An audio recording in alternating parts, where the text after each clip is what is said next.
안녕하십니까? 오늘 저는 로마서 8장 31절로 34절에 있는 말씀을 본문으로 죄와 사망의 법에서 해방된 사람의 특권, 이런 제목으로 함께 말씀의 은혜를 나누고자 합니다. 그런즉 이 일에 대하여 우리가 무슨 말 하리요? 만일 하나님이 우리를 위하시면 누가 우리를 대적하리요? 자기 아들을 아끼지 아니하시고 우리 모든 사람을 위하여 내주신 이가 어찌 그 아들과 함께 모든 것을 우리에게 주시지 아니하겠느냐?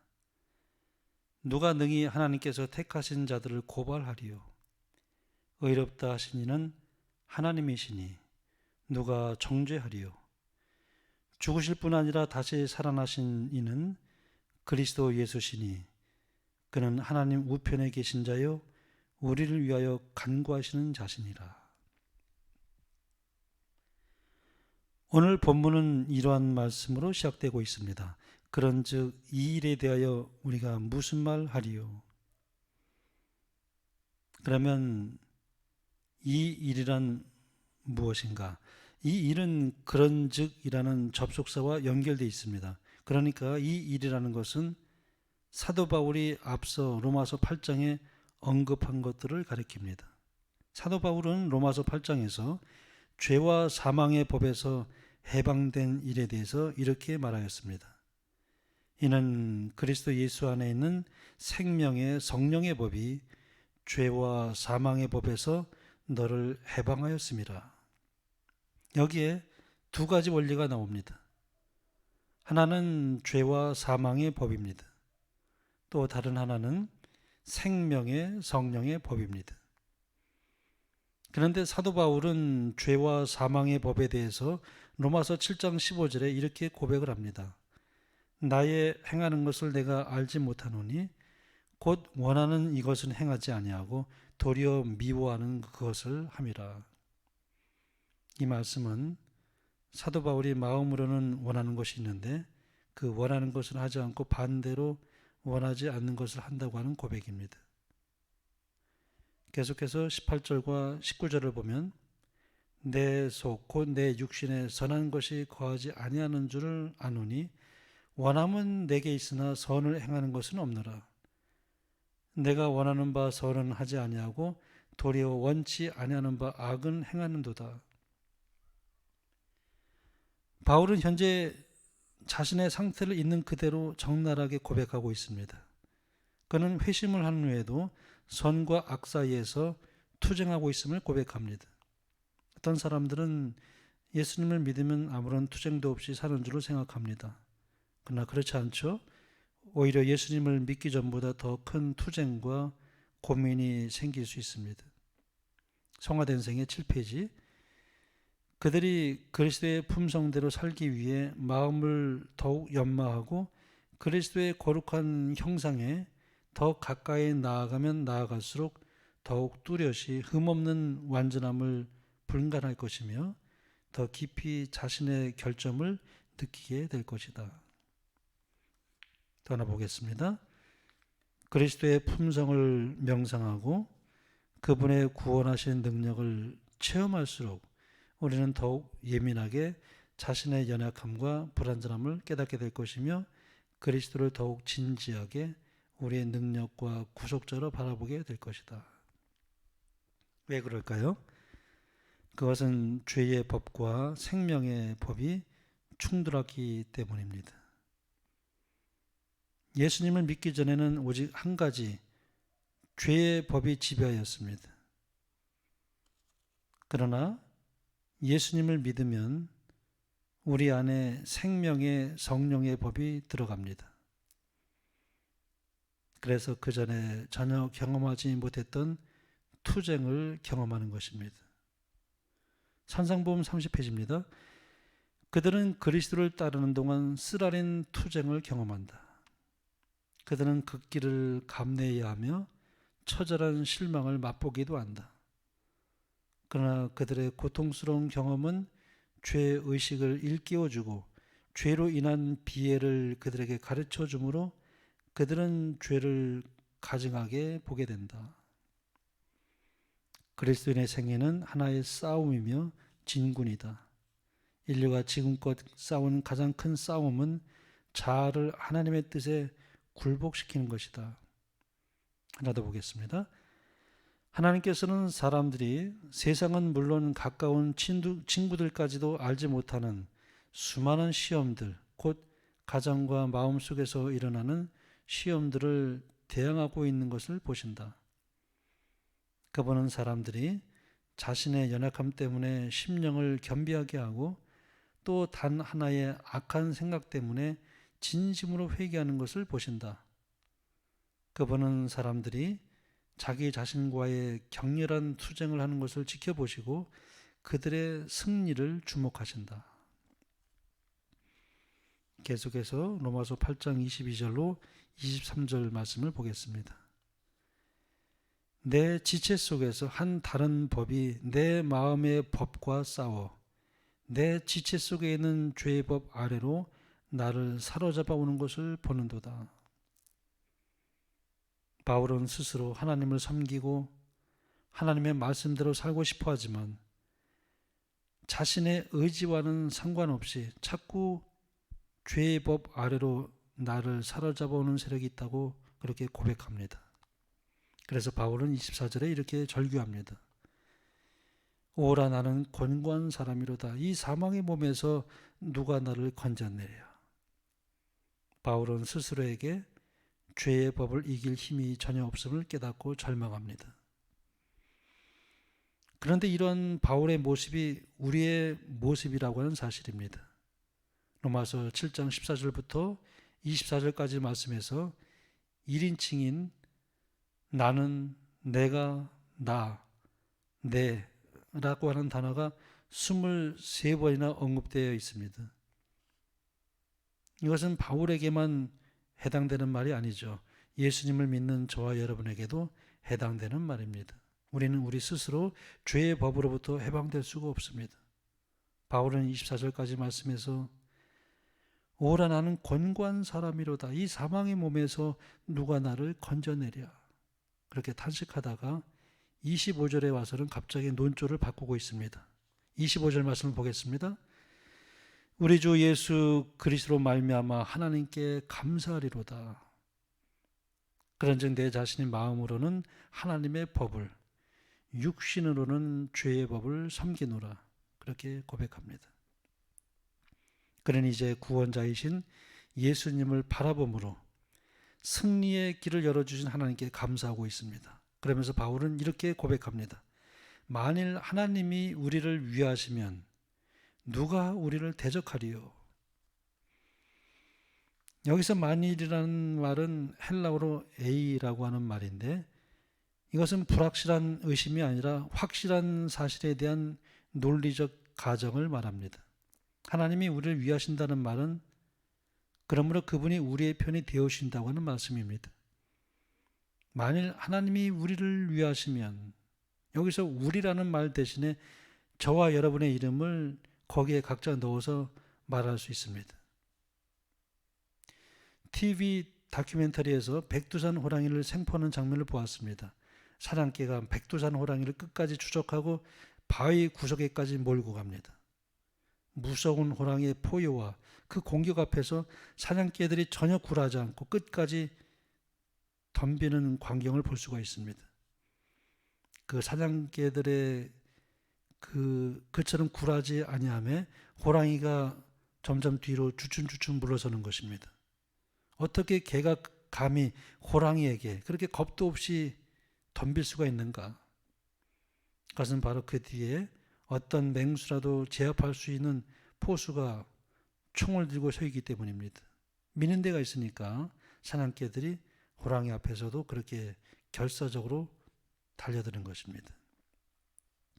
지금도 하나님께서 살아계셔서 이 세상 역사를 주관하고 계십니다. 그런데 그 하나님께서 나의 편이 되어 주십니다. 만일 하나님께서 우리를 위하시면 하나님께서 우리 편이신데 누가 우리를 대적할 수 있으리요? 그렇게 말씀하고 있는 것입니다. 그래서 시편 기자는 시편 118편 6절로 7절에서 이렇게 노래했습니다. 여호와는 내 편이시라. 내게 두려움이 없나니 사람이 내게 어찌할꼬 여호와께서 내 편이 되사 나를 돕는 자 중에 계시니. 다윗도 시편 23편에서 내가 사망의 음침한 골짜기를 다닐지라도 해를 두려워하지 않는 것은 주께서 나와 함께 하심이라 그렇게 말씀했습니다. 우리가 두려워하는 많은 이유 중에 하나는 나 혼자라는 생각 때문입니다. 그러나 우리는 결코 혼자가 아닌 것입니다. 예수님께서 말씀하시기를 내가 너희를 고아와 같이 버려두지 아니하고 너희에게로 오리라. 그 다음 로마서 8장 33절에 보면 고발이라고 하는 단어가 나옵니다. 누가 능히 하나님의 택하신 자들을 고발하리요 의롭다 하신 이는 하나님이시니. 그 다음 절에 보면 정죄라는 말이 나옵니다. 누가 정죄하리요 죽으실 뿐만 아니라 다시 살아나신 이는 그리스도 예수시니 그는 하나님 우편에 계신 자요 우리를 위하여 간구하시는 자시니라. 고발하는 존재가 누굽니까? 사탄 마귀입니다. 계시록 12장 10절에 보면 사탄 마귀는 밤낮 참수하는 자라고 그렇게 기록되어 있습니다. 사탄은 늘 고발하는 자입니다. 참수하는 자입니다. 우리가 하나님의 자녀지만 하나님의 자녀답게 살지 못할 때도 있습니다. 그럴 때마다 사탄은 오늘도 변함없이 그리고 끊임없이 저와 여러분을 고발합니다. 정죄합니다. 조금만 잘못해도 너는 죄인이야. 너는 위선자야. 사탄은 이러한 고발과 정죄를 통해서 우리를 낙심시킵니다. 그래서 우리로 하여금 죄책감에 시달리게 하고 궁극적으로는 주님께로부터 멀어지게 만듭니다. 그러나 죄와 사망의 법에서 해방된 사람의 확신이 여기 이렇게 표현되어 있습니다. 누가 고발하리요? 누가 정죄하리요? 고발을 당하지만 정죄를 당하지만 결코 그 고발이 정죄가 아무런 효험이 없다는 것입니다. 왜 그럴까요? 첫째는 의롭다 하신 이는 하나님이시기 때문에 그렇습니다. 우리의 죄와 허물을 대신 짊어지시고 십자가에서 피 흘려 죽으시고 부활하신 그 예수님을 보시고 하나님께서는 우리를 의롭다 하시는 것입니다. 두 번째, 예수님께서 하나님 보좌 우편에서 우리를 위하여 기도하시기 때문에 그렇습니다. 부활하신 예수님께서 하나님 보좌 우편에서 지금도 저와 여러분을 위하여 간구하고 계십니다. 간구만 하고 계시는 것이 아니라 우리를 위해 변호해 주십니다. 요한일서 2장 1절에 보면 만일 누가 죄를 범하면 아버지 앞에서 우리에게 대언자가 있으니 곧 의로우신 예수 그리스도시라. 사탄 마귀는 우리를 자꾸 정죄하여 우리를 넘어뜨리려고 합니다. 그래서 과거의 죄에 얽매이게 해서 우리를 움츠러들게 만드는 것이 마귀의 괴계입니다.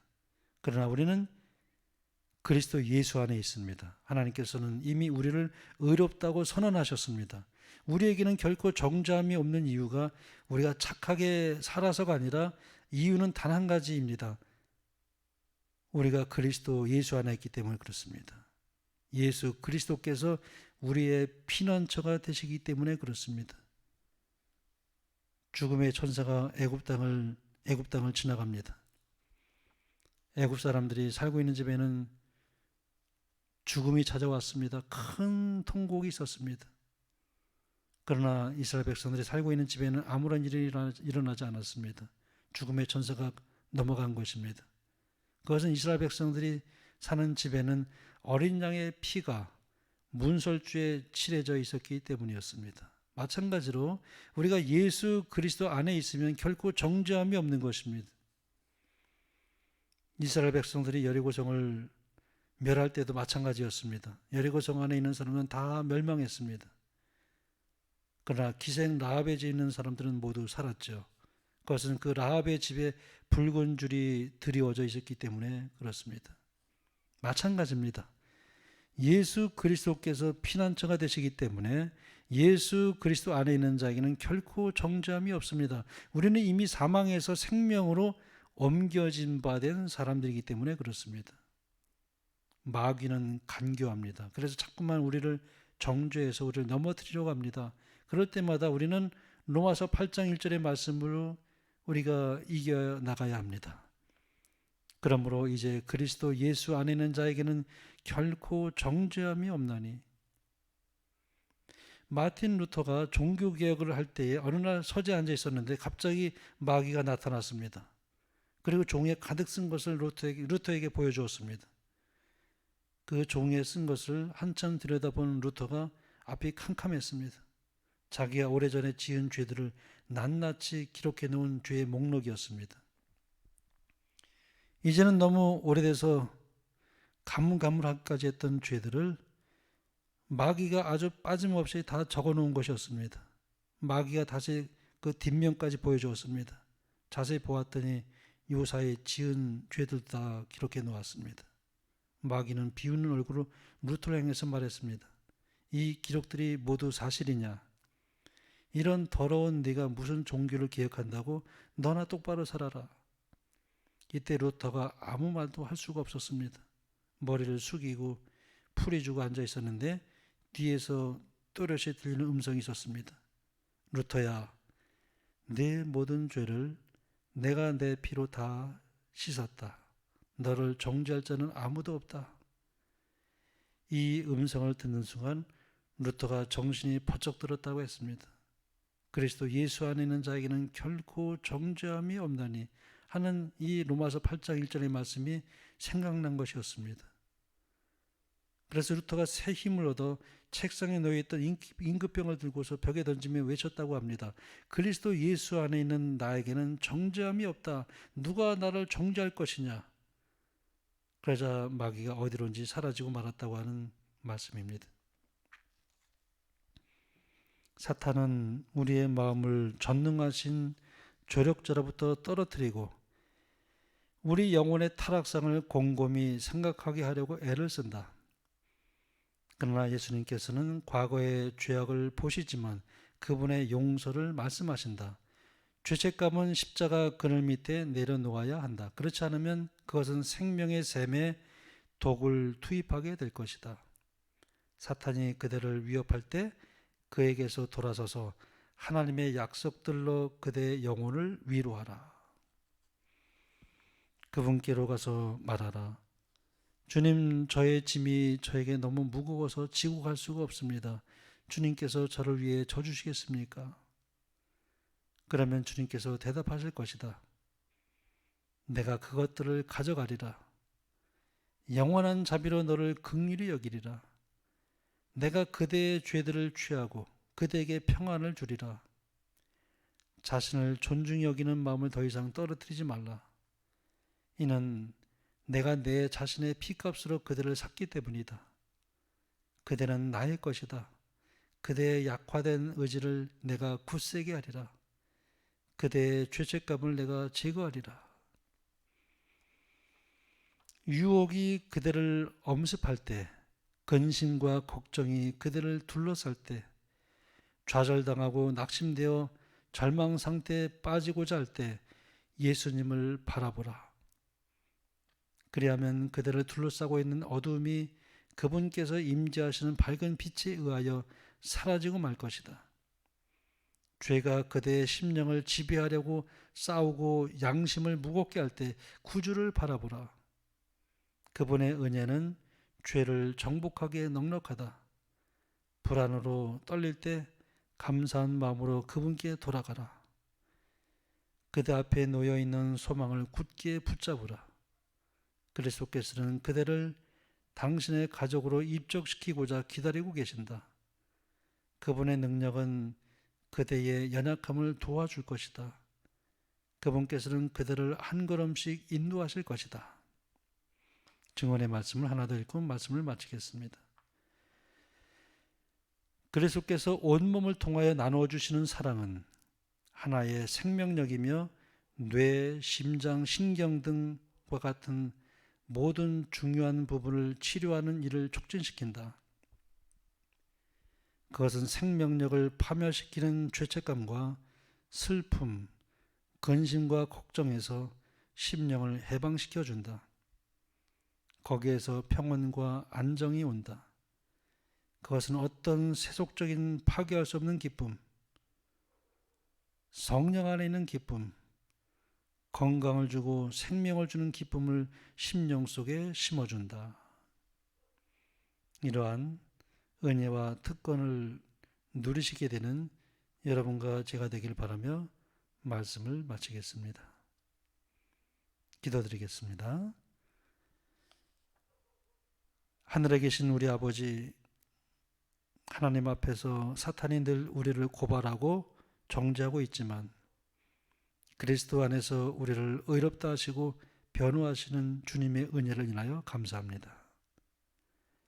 항상 주님을 바라볼 수 있는 믿음을 허락하여 주셔서 저희 모두가 하나님께서 베풀어 주신 이 놀라운 은혜와 특권을 기억하며 실망하지 않고 용기를 가지고 기쁨으로 주님을 섬기며 오직 하나님께만 영광을 돌리는 삶을 살 수 있도록 축복하여 주시옵소서. 예수님의 이름으로 기도드리옵나이다. 아멘.